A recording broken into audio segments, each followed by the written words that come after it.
aplauso al Señor de gratitud y de agradecimiento. Y a su nombre, aleluya, gloria a Dios. Tome asiento, por favor. Le voy a invitar a que abra su Biblia en el Evangelio según Mateo. Evangelio según Mateo. El capítulo 3, usted lo va a tener abierto un momentico la Biblia ahí. Evangelio según Mateo, capítulo 3. Voy a hablar en esta mañana del comienzo del ministerio de nuestro Señor Jesucristo. El comienzo del ministerio de nuestro Señor Jesucristo. Jesús comienza su ministerio sobre la tierra a través de la vida de su primo, el Juan el Bautista. La Biblia nos enseña, la historia bíblica nos muestra que habían pasado 400 años de silencio, donde no había una manifestación extraordinaria de parte de Dios, donde Dios no había hablado al pueblo de Israel, donde no había profeta. 400 años habían de silencio. Cuando aparece Juan el Bautista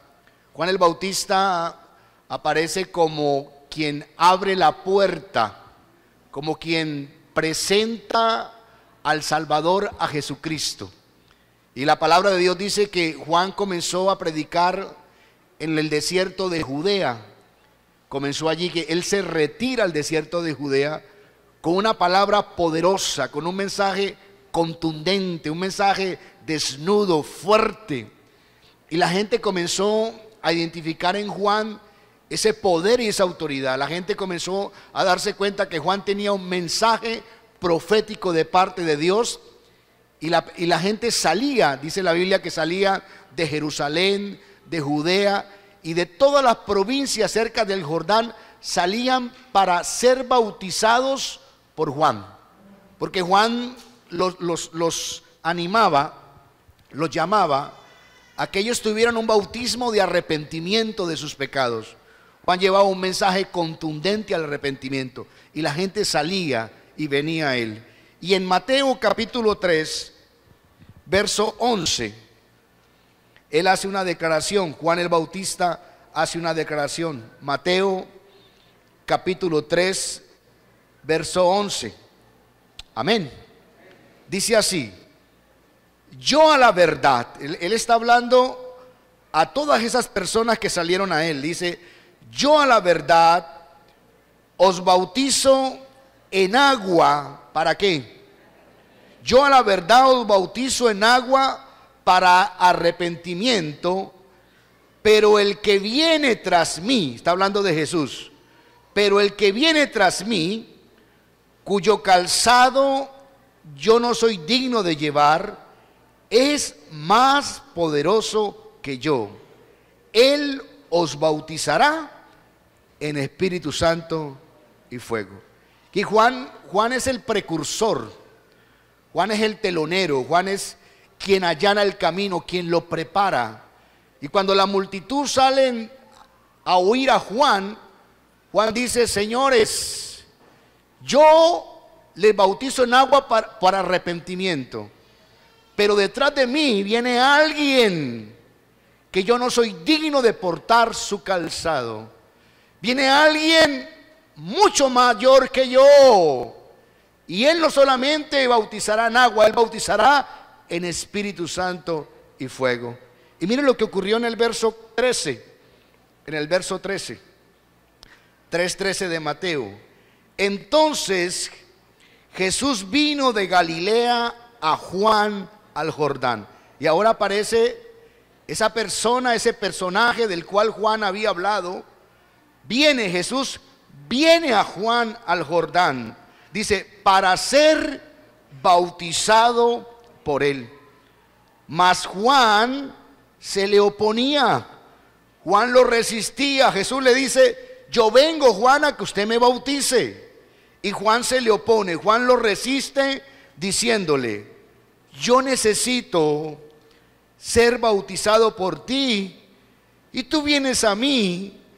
Pero Jesús le respondió: deja ahora, porque así conviene que cumplamos toda justicia. Entonces le dejó. Y Jesús, después que fue bautizado, después que fue sumergido por Juan, subió luego del agua. Y ocurren tres cosas extraordinarias que usted la conoce. Y he aquí, los cielos le fueron abiertos, y vio al Espíritu de Dios que descendía como paloma y venía sobre él. Y hubo una voz de los cielos que decía: este es mi Hijo amado, en quien tengo complacencia. ¿Cómo decía la voz del cielo, iglesia? ¿Cómo decía? Este es mi Hijo amado, en quien tengo complacencia. Ya Jesús va donde Juan. Juan le bautiza, aunque con mucha reverencia, con mucho respeto, con temor. El Señor le dice: hazlo, Juan, porque conviene que nosotros cumplamos con lo que exigimos, porque conviene que nosotros cumplamos con toda justicia. Y creo que Juan, tembloroso, está bautizando al Hijo de Dios, está bautizando al Redentor del mundo, y es la entrada plena de Cristo a su ministerio. Mire que si Jesús mismo, antes de comenzar plenamente su ministerio, comenzó con el paso de obediencia del bautismo, cuán importante es tomar esa decisión. Aunque él no lo necesitaba, aunque Juan mismo dijo: no, Señor, más bien usted bautíceme a mí. Yo no soy digno ni de portar tu calzado, tu mensaje, yo no soy digno. Y Jesús, en humildad, permite.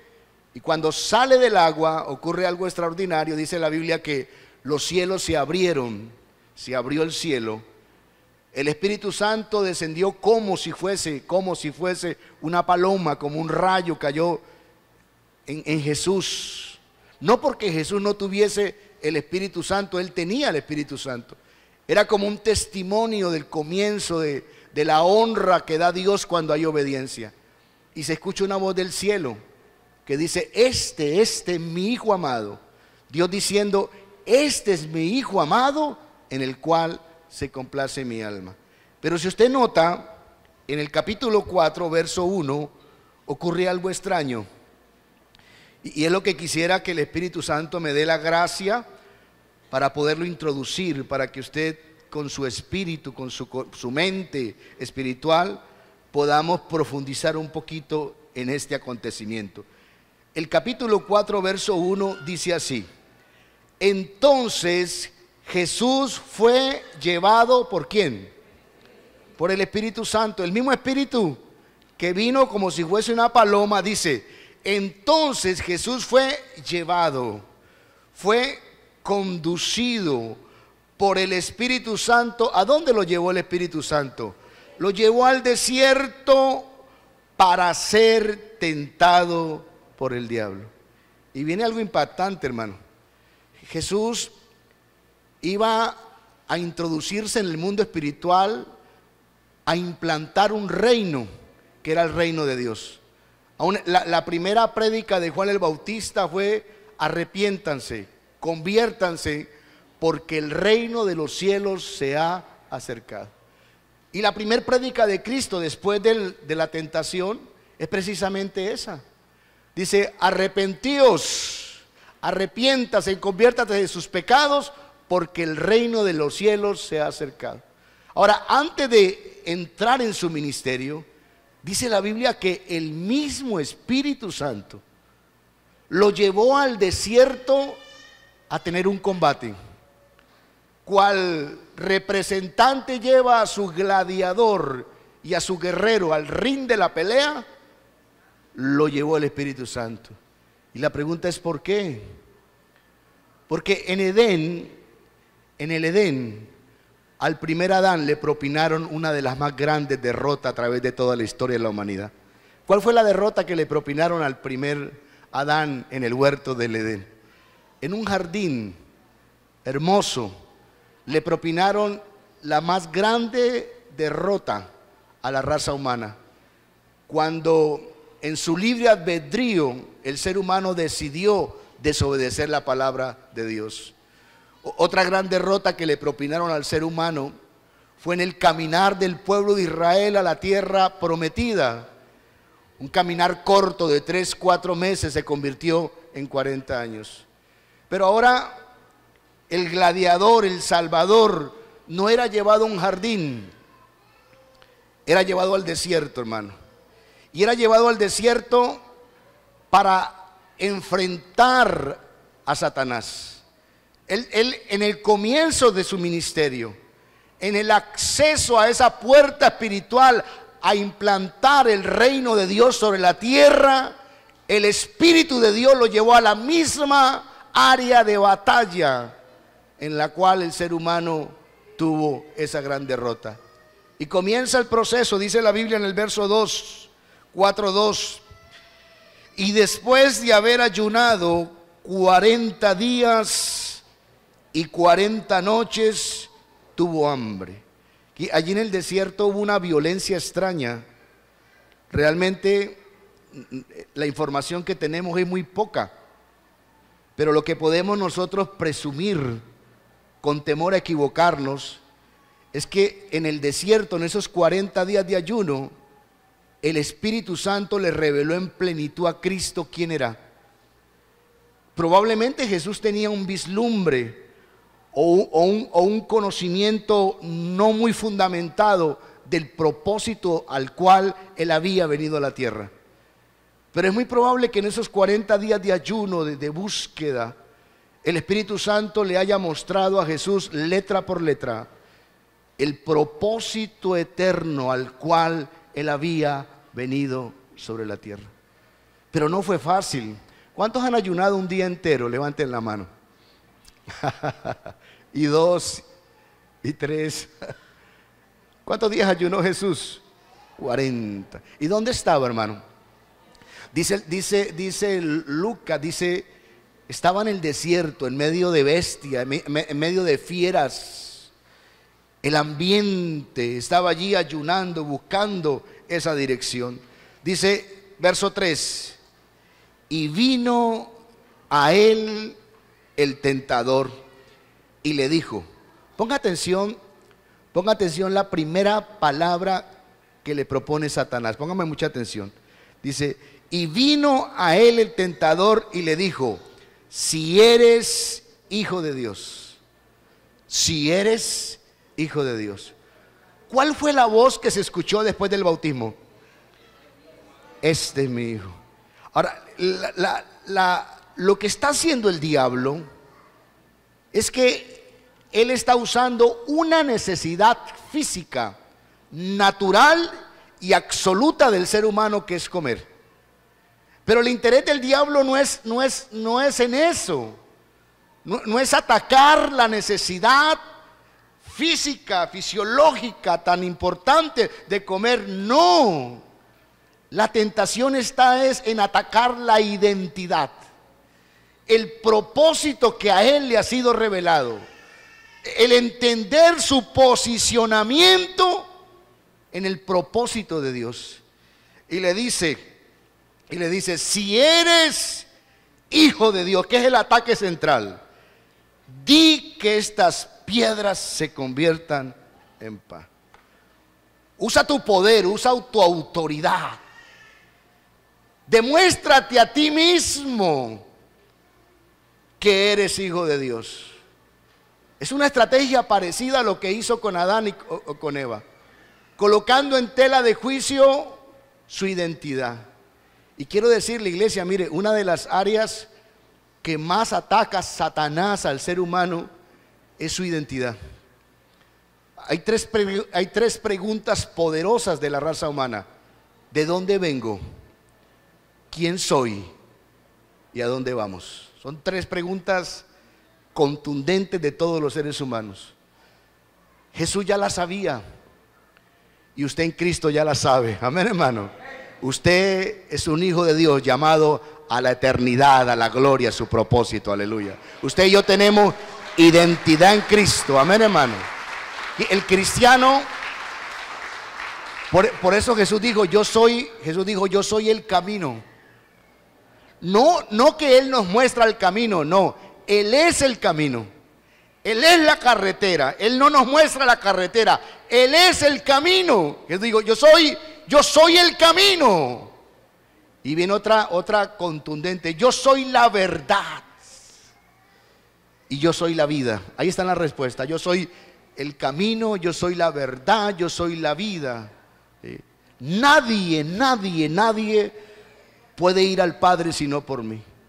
E Isaías dice, por torpe que fueran, por torpe que sea el que toma ese camino, nunca se perderá. Aleluya. Y el diablo viene para tentar nuestra identidad, nuestra posición, hermano. La grandeza que usted y yo tenemos en Cristo. Iglesia, porque usted y yo no tenemos autoestima. A mí no me gusta el concepto autoestima. Porque cuando yo hablo de autoestima estoy hablando de que mi valía, de que mi valor depende de mi capacidad, depende de mis características buenas. No, su valía y mi valía depende del valor que nos da la palabra de Dios por la sangre de Jesucristo. Aleluya. La Biblia dice de usted, las Sagradas Escrituras dice de usted, tóquese su pechito, hermano. La Biblia dice que usted es la luz del mundo. ¿Qué le parece a usted ese título? Que el mismo Jesús, porque Él es la luz, pero ahora Jesús dice, señores, ustedes son la luz del mundo. ¿Cuánto le dan gloria a Dios? Le dice, ustedes son la sal de la tierra. Ustedes son los que le dan sabor al municipio Pedro María Ureña, al Táchira, a Venezuela. Ustedes son los que alegran el corazón de Dios. Ustedes son nación santa. Ustedes son un sacerdocio de la realeza. El sacerdote podía entrar en la presencia de Dios. Ustedes son sacerdocio de la realeza. Ustedes son una nación santa. Un pueblo adquirido por sangre, por Dios, para anunciar las virtudes y lo bueno de aquel que nos llamó de las tinieblas a la luz admirable. Aleluya. La Biblia dice, y a todos los que creyeron en Él, a todos los que le recibieron, a todos los que creen en Jesucristo, no importa su capacidad intelectual, no importa su posición financiera, a todo aquel que cree en Cristo y lo recibe, dice la Biblia que se le dio potestad de ser hecho un hijo de Dios. Aleluya. Y hay una dignidad, hermano. Hay un posicionamiento donde la palabra de Dios dice que el Señor en Cristo, por la fe en Cristo, nos lleva a los lugares celestiales juntamente con Cristo. Pero a Satanás no le gusta eso, hermano. A Satanás no le gusta eso. Y viene con una propuesta clara. Si eres hijo de Dios, a querer robar la primogenitura, a querer robar ese posicionamiento. Verso 4, capítulo 4 de Mateo, verso 4. Él, Jesús, respondió y dijo, escrito está, no solo de pan vivirá el hombre, sino de toda palabra que sale de la boca de Dios. Si usted va un momentico conmigo a Deuteronomio, va a encontrar el contexto de la respuesta que el Señor le da. ¿En qué contexto? Deuteronomio capítulo 8, verso 2. ¿Qué mensaje le estaba lanzando Jesús al mismo diablo que estuvo en el desierto distorsionando el propósito de Dios para con Israel? Deuteronomio 8:2. ¿Lo tiene?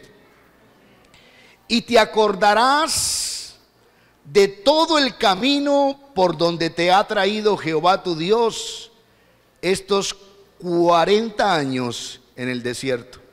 Fueron 40 días que el Señor ayunó. ¿En dónde ayunó el Señor 40 días? En el desierto. Te dice, te acordarás de todo el camino por donde te ha traído Jehová tu Dios estos 40 años en el desierto para afligirte. ¿Qué estaba haciendo el Padre con Cristo en el desierto? ¿Qué estaba haciendo el Espíritu Santo con Cristo en el desierto? Para afligirte. ¿Para qué? Para probarte, para saber lo que había en tu corazón, si había de guardar o no sus mandamientos. Verso 3. y te afligió, diga conmigo, y te afligió, y te hizo tener hambre, y te sustentó con maná, comida que no conocías tú, ni tus padres la habían conocido, para hacerte saber que no solo de pan vivirá el hombre, mas de todo lo que sale de la boca de Jehová vivirá el hombre. Aleluya. Y el Señor le acierta, hermano, con la espada. Satanás lo ataca, lo tienta, lo prueba. Y Jesús resiste y toma esa palabra poderosa y lo traspasa. Verso 5. Verso 5. Entonces el diablo, y aquí ocurre algo que me impacta. Pienso que el Espíritu Santo permitió en esa batalla de gladiadores, en esa lucha cuerpo a cuerpo, permitió que fueran violadas ciertos principios que no aplican en este momento. Entonces el diablo le llevó, ¿a dónde le llevó? Le llevó a la santa ciudad, y ponga atención, y le puso sobre lo más alto del templo, sobre el pináculo, sobre la punta más alta del templo, 18 metros, 20 metros. Y le dijo, mire otra vez la pregunta, si eres hijo de Dios. Otra vez, si eres hijo de Dios, échate abajo, tírate, Jesús, porque escrito está. Y el diablo, hermano, saca la palabra. Satanás menciona lo que está escrito en el Salmo 91, verso 11, y le dice, porque escrito está, a sus ángeles mandará acerca de ti, y en sus manos te sostendrán para que no tropieces con tu pie en piedra. Y en este caso, el diablo lo lleva ya. No sé cómo fue, no entiendo muy bien cómo fue, pero allí estaba Jesús encima del pináculo. Y le dice, si eres hijo de Dios. Y le saca en cara la primera respuesta. Y le dice, porque escrito está. A sus ángeles mandará acerca de ti para que tu pie no tropiece en piedra. Es una tentación. Es como cuando usted dice, bueno, y si Dios está conmigo, ¿por qué me va tan mal? Eso es tentar a Dios. Cada vez que nosotros en nuestro interior o por nuestra boca decimos, ¿dónde está Dios? Si Dios está con nosotros, ¿por qué me ocurre eso? Eso es tentar al Señor. Y es lo que quería el diablo. Y el Señor le responde, verso 7.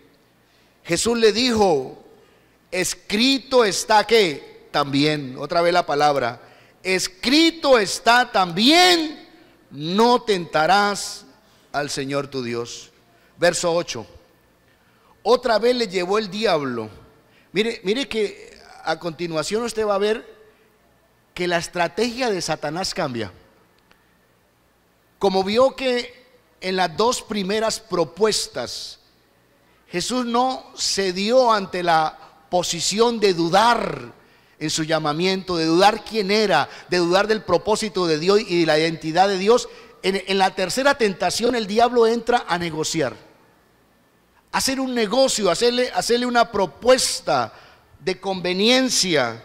Verso 8, otra vez le llevó el diablo a un monte muy alto y le mostró todos los reinos del mundo y la gloria de ellos, y le dijo, todo esto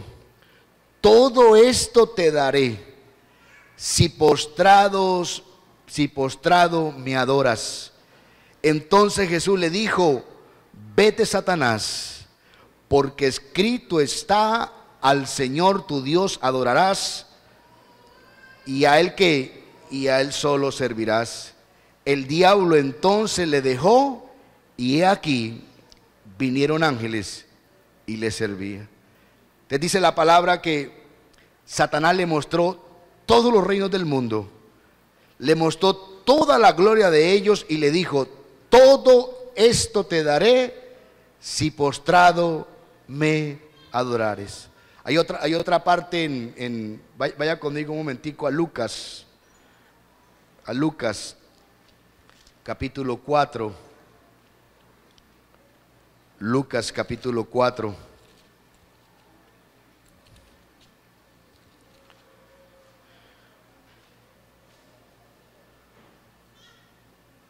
El verso 6, verso 5.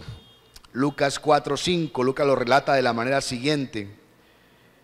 Lo tiene Lucas 4:5. Y le llevó el diablo a un alto monte y le mostró en un momento todos los reinos de la tierra. Y le dijo el diablo: a ti te daré toda esta potestad y la gloria de ellos, porque a mí me ha sido ¿qué? Entregada, y a quien quiero la doy. Si tú postrado me adorares, todos serán tuyos. La pregunta es: ¿quién le entregó esos reinos al diablo? ¿Quién le entregó ese gobierno y esa autoridad que tenía Satanás?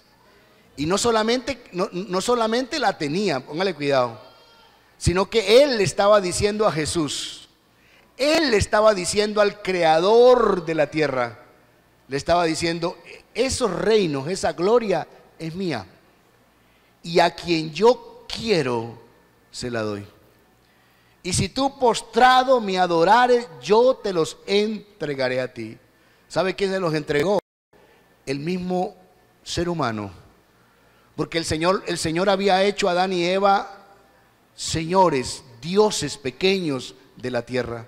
Dios había entregado todo poder y autoridad a la raza humana, pero el pecado y la desobediencia habían hecho que todo ese poder y esa autoridad fuera tomada por Satanás.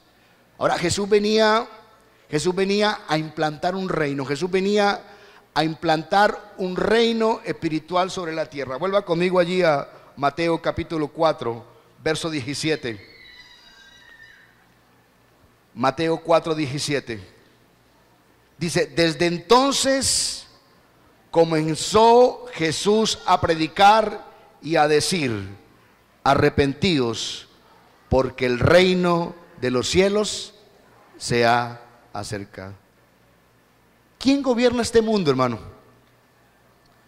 ¿Quién tiene gobierno sobre este mundo? Juan capítulo 14, verso 30, Jesús habla y hace referencia del diablo, de Satanás. Juan 14, 30 dice: no hablaré ya mucho con vosotros, porque viene el príncipe de este mundo y él nada tiene en mí. ¿Cómo llama Jesús a Satanás? ¿El príncipe de qué? De este mundo. Ahora Jesús viene a instaurar un reino espiritual, hermano. Jesús viene a recobrar el reino, el dominio que se había perdido. Pero en esta ocasión Él no viene para implantar un reino literal. Cuando hablo la palabra reino, tómelo como sinónimo país. Él no vino a instaurar de momento un reino literal. Él vino a instaurar un reino espiritual, a derrocar quien estaba reinando sobre la tierra. Porque el pecado nos enemistó contra el Padre. El pecado, nuestra desobediencia, no solamente nos enemistó con Dios, sino que entregó el poder y la autoridad a Satanás. Y nosotros por nuestra propia capacidad no podíamos vencer el pecado. Entonces la palabra dice que de tal manera amó Dios al mundo, que dio a su Hijo unigénito. Jesús vino siendo Dios a la tierra, primeramente a morir por nuestros pecados, a reconciliarnos con el Padre por la sangre. Pero vino algo mucho más poderoso también: a recuperar el reino, a recuperar el poder, a recuperar la autoridad, quitarla de las manos ¿de quién? De Satanás. Pero en la tercera tentación le está diciendo el diablo a Jesús: negociemos, adóreme, sírvame a mí, y yo le voy a entregar toda esta gloria y todos estos reinos. Pero el Señor, ¿qué hizo? Con la espada de la palabra lo venció. ¿Cuánto le dan gloria al Señor? Segunda de Corintios capítulo 4, verso 4. Y quiero detenerme un momentico en este texto. Segunda de Corintios capítulo 4, verso 4, el apóstol Pablo, haciendo referencia de Satanás, dice de la manera siguiente: en los cuales el Dios de este siglo cegó el entendimiento de los incrédulos, para que no les resplandezca la luz del evangelio de la gloria de Cristo, el cual es la imagen de Dios. El evangelio de Jesucristo tiene un resplandor, hermano. Él tiene una luz. Una persona puede ser muy docta, muy entendida, aún puede conocer parte de la Biblia y del evangelio de memoria, pero esto no lo salva. Hay algo maravilloso en el evangelio. Hay algo maravilloso en este evangelio del reino, en este evangelio eterno, en este evangelio de Cristo. Y es, hermano, la luz que resplandece, lo que de él emana, que revela la gloria y la grandeza de Cristo. Y el apóstol Pablo está diciendo: mire, señores, en este mundo hay un Dios con D pequeña, y es Satanás. Y el trabajo de Satanás es que a la gente no le resplandezca la luz del evangelio. Y viene uno de los retos grandes, hermano, porque creo que hay un error que hemos cometido como cristianos, y es desconocer las artimañas de Satanás. De pronto hemos tomado de una manera muy jocosa, a veces hasta como de chiste, pero cuando yo veo la manera como el diablo tentó a Cristo, y cuando veo esas propuestas tan grotescas que el diablo le hizo al mismo Hijo de Dios, hermano, yo pienso, ¿cuánto más nosotros, al tener algo tan valioso como es la vida eterna en Cristo, al tener esa perla tan maravillosa que la compara al Señor con el reino de Dios, que aunque para mí es gratis por la fe, pero a Jesús le costó su vida en la cruz? ¿Cuánto más en nosotros, hermano, vendrán propuestas satánicas para que usted y yo descuidemos esa vida eterna tan valiosa y tan hermosa que Dios nos ha dado? Y el apóstol dice: mire, el Dios de este siglo cegó el entendimiento. Él pone una venda, Él cierra los ojos de los incrédulos para que no le resplandezca la luz del evangelio de la gloria de Cristo, el cual es la imagen de Dios.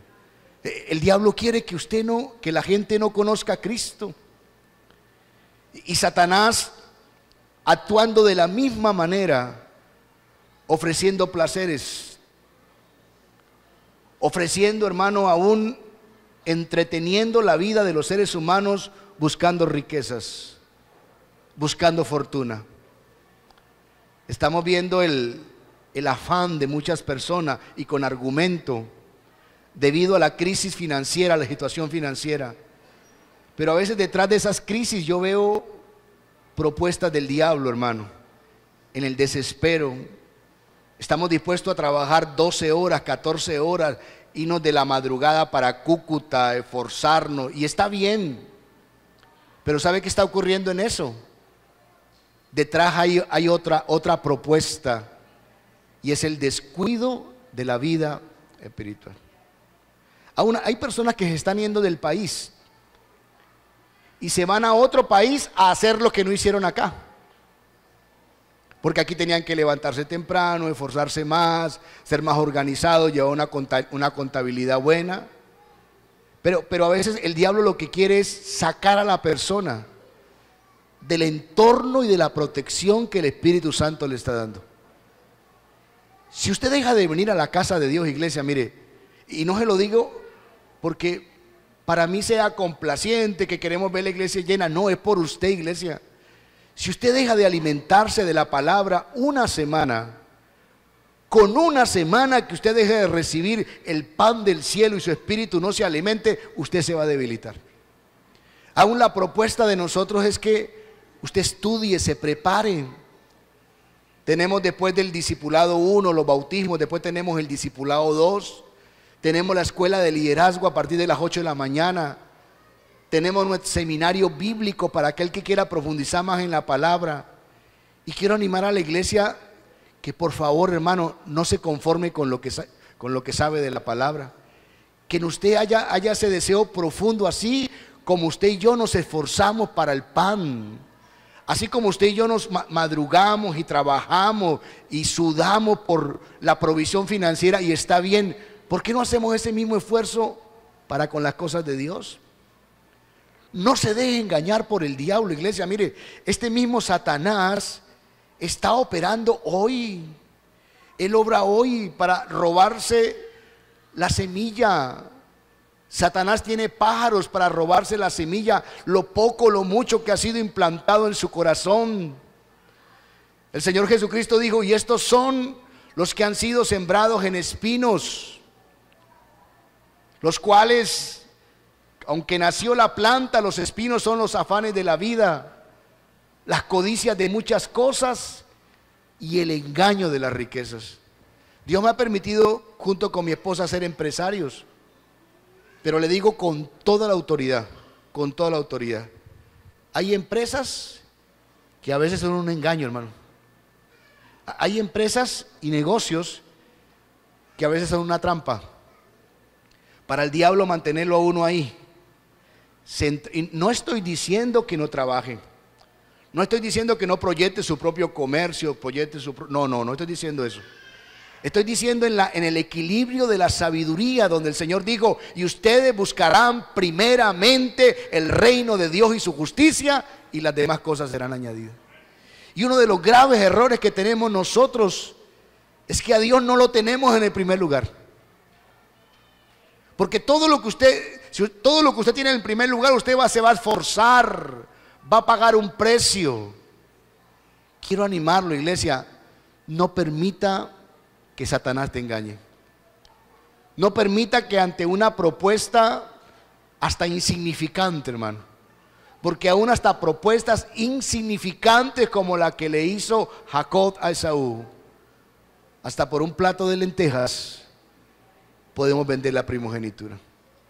Y veo en la situación financiera que está pasando en Venezuela, veo eso, veo el desierto, veo que estoy siendo probado. Veo que el Señor quiere que yo sepa qué es lo que yo tengo en el corazón, porque el Señor ya sabe. El Señor ya sabe cómo yo pienso, cómo siento. Lo que pasa es que Él quiere que Arley se dé cuenta de lo que realmente tiene en el corazón pasando en el desierto, en la aflicción, en la angustia. Pero es ahí donde puede venir, en ese desierto donde puede venir Satanás a proponer negocios, hacer propuestas indecentes. Y como en nuestro corazón a veces no ocupa el primer lugar Dios, sino que por lo regular el primero que ocupa el lugar en el corazón es otra cosa. A veces el aspecto financiero, la esposa, los hijos, las propiedades. Cedemos ante esas tentaciones. Y termino con este texto, Efesios 2:1. Termino con Efesios 2:1. Y dice la palabra, el apóstol, Efesios 2:1, hablando de Cristo, dice: y Él os dio vida a vosotros cuando estabais muertos. ¿Cómo estábamos nosotros, hermano? Cuando estabais muertos en vuestros delitos y pecados. Te vino el Señor, derramó su sangre, nos libertó. Verso 2: en los cuales, delitos y pecados, en los cuales anduvistes en otro tiempo, ¿siguiendo qué? Siguiendo la corriente de este mundo, conforme al príncipe de la potestad del aire, el espíritu que ahora opera en los hijos de desobediente. No se deje robar la semilla que Dios ha implantado en su corazón. No se la deje robar, porque la lucha suya y la lucha mía no es por sobrevivir humanamente. La lucha es por su alma, hermano, por su alma. Ese combate que tuvo Jesucristo en el desierto, esa batalla épica, esa batalla planificada desde la eternidad que tuvo allí, era por su alma y por mi alma. Hay una lucha satánica y la puedo percibir en mi espíritu, porque por eso oramos por los hermanos, de hombres y mujeres conocedores de la palabra, que están siendo engañados por el diablo, literalmente en un momento de prueba financiera. Te animo en el nombre de Jesucristo. Yo lo animo. Usted dice: pastor, es que usted no está pasando problemas. Eso es lo que usted cree. Eso es lo que usted cree. Nadie conoce la gotera en casa ajena. Yo también tengo mi gotera, o un hueco en el techo. Amén. También. Pero ahí está. Ahí está. ¿A quién le creemos, hermano? A ver, ¿a quién le creo? ¿Será que a Dios le quedará grande alimentarnos el resto de este año? Pero viene el diablo, hermano. No sea bobo. El hecho de tener una iglesia acá, yo percibo en mi espíritu, hermano, una bendición tan grande. Y cuando hablo de iglesia, estoy hablando del cuerpo de Cristo. Este lugar es una bendición tan grande. ¿Cuántos lo creen? Mire, hermano, en este lugar la gloria de Dios se manifiesta sobre nuestra vida. En este lugar, predique quien predique, Dios habla al corazón. ¿Sabe qué siente Satanás? Satanás le da envidia, porque el diablo conoce a Dios, hermano. Satanás conoce a Jesucristo. Él lo conoce. Los demonios lo conocen. Y nosotros, sin verlo, le amamos y creemos en Él. Amén. Le ruego por la misericordia de Dios, le ruego por la misericordia de Dios, no deje de congregarse, hermano, por favor. No por mí, no por mí. No se deje robar esa perla tan preciosa, hermano. ¿Será que una perla se deja en cualquier parte? Un diamante se deja en cualquier parte. ¿Dónde se guardan los diamantes y las perlas? Y si se tiene en la mano, ¿cómo se hace? Te aseguro que en el medio del desierto y del ayuno, el diablo va a venir. Y no va a venir para atacarte literalmente, para destruirte. Va a venir a hacerte propuestas. Y le va a venir a decir: si eres hijo de Dios, ¿realmente eres un hijo de Dios? ¿Realmente? El diablo le va a decir: ¿realmente Dios está contigo? ¿Será que realmente Dios te escucha? Vente, vente. Te tengo un futuro mejor en Chile. Y está bien, puede ser, muy probable, muy probable. Pero dentro de la voluntad de ¿quién? Te tengo uno en Argentina, en Brasil. Y está bien, puede ser que así sea. Pero le aseguro, mire, le aseguro que buena parte de los cristianos, buena parte de los cristianos que nos están yendo de la iglesia fuera de acá, hermano, se lo aseguro, es más una tentación del diablo, a la cual, ¿por qué? Porque el diablo quiere sacarlo de este entorno, porque sabe que aquí, a pesar de que es un municipio que es pequeño, que no es muy bonito, sin embargo en el municipio Pedro María Ureña hay gloria de Dios sobre esta tierra, aleluya. Hay presencia del Espíritu Santo, hay gloria, hay una protección de Dios. Hay gente que literalmente Dios los usa como ángeles, hermano. Y el diablo sabe, no, mientras estén ahí, no.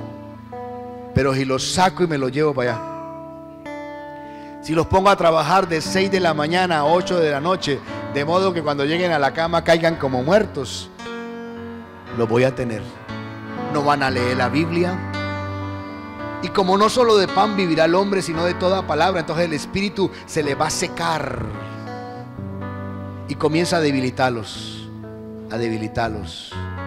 poco a poco, y después pasa a la otra parte y se roba todo lo hermoso que Dios ha sembrado. Amén. Colócate de pie, colócate de pie. Señor, te damos muchas gracias, Padre. Urribabashita rimakaya ribasia. Urrimajanta ribabashia. Levanta las manos, iglesia. Guarda tu pueblo, Señor. Guarda tu pueblo, Señor. Líbrame de la tentación, Señor. Líbranos de la tentación, Padre. Padre, líbrame del mal, Señor. Guárdame, guárdame. Guárdame del día malo, Señor. Guárdame, Señor. Dios mío, hoy nos vestimos de la armadura. Hoy nos colocamos la coraza de la justicia, la correa de la verdad, Señor, el calzado del apresto del evangelio y el casco de la fe, Señor. Y tomamos el escudo de la fe y en nuestra mano derecha la palabra de Dios, aleluya, la palabra de Dios. Y por esa palabra, Señor, levante su espada, hermano, levante su espada. La espada que tiene ahí en su mano, levántela, Señor. Señor, tu palabra es vida, tu santo evangelio, tus buenas noticias, el evangelio del reino, el evangelio de la salvación, de la vida eterna. Y hoy, levantando mi espada, Señor, declaro que no solo de pan vivirá el hombre, aleluya. No solo de pan, iglesia, vivirá el hombre, sino de toda palabra que sale de la boca de Dios. Señor, que nunca me aparte de tu reino. Diga a la iglesia: Señor, que nunca me aparte de tu reino. Espíritu Santo, oh ayudador, tú eres mi ayudador, tú eres mi guía, tú eres mi fortaleza. Espíritu Santo de Dios, derrama de tu gracia sobre tus hijos. Señor, mi alma te necesita. Mi alma te anhela como el ciervo brama por las corrientes de las aguas. Así clama mi alma por ti, Señor. Espíritu de Dios, fortalece la iglesia. Fortalece la iglesia, Señor. Alimenta a tu pueblo. Alimenta a las ovejas de tu prado. Encamínalos en el proyecto de la vida eterna. Guárdanos del mal, Señor. Que toda tentación del enemigo, que toda propuesta del príncipe de las tinieblas, del Dios de este siglo, pueda ser resistida en el poder de Jesucristo, Señor. Guárdanos, Padre. Guárdanos, Señor. Tú eres mi proveedor.